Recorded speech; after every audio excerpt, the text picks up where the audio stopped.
kag serbinuno sa mga balita subong adlaw.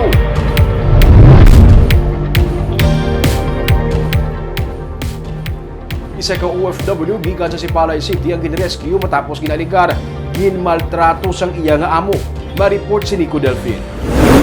Matikin ko sa madami.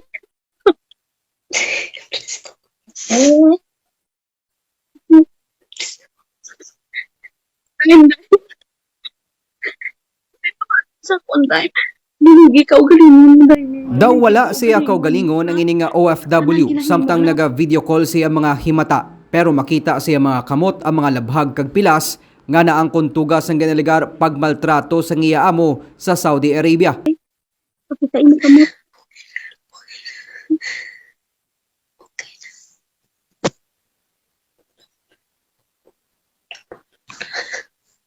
Ginasakit kanila, wala. Natagaan kanila pagkaon?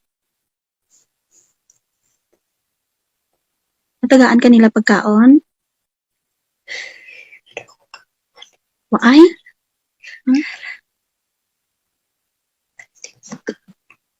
Sa bulig sang Philippine Embassy natigayon siya nga na-rescue kag karon yara na sa custody sang embahada sa Riyadh. Suno kay Riza Moldes, officer in charge ng Overseas Workers Welfare Administration sa Western Visayas, ila na ginaproseso ang pagpauli sang OFW halin sa Riyadh sa Mayo 25. Nakigangot man sa OWA si Congresswoman-elect Mercedes Alvarez agud makapauli siya sa iya pamilya sa Barangay 5 sa Sipalay City.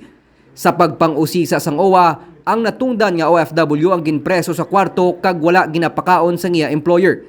So once nga makapauli na siya diri, pwede naton siya mabuligan or matagaan sang psychosocial counseling and stress debriefing considering sa mga experiences na experience siya dito matuman-tuman nga kabudlay ang iyang naagyan.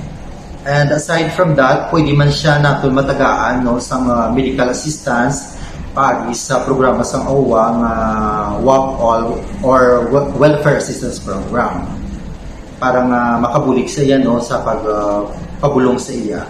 And at the same time, pwede man siya naton matagaan sa pangkabuhayan part sa reintegration program sa OWA nga matagaan siya sang gamay nga kapital para nga maka-start siya sang negosyo nga makabulig masaya at the same time makabulig masaya pamilya. Tungod makitaan man nga daw wala siya kaugalingon ang OFW, magabulig ang OWA para mapalabot sa iya ang psychological services magluwas sa financial assistance. Nico Delfin para sa DGCast Negros.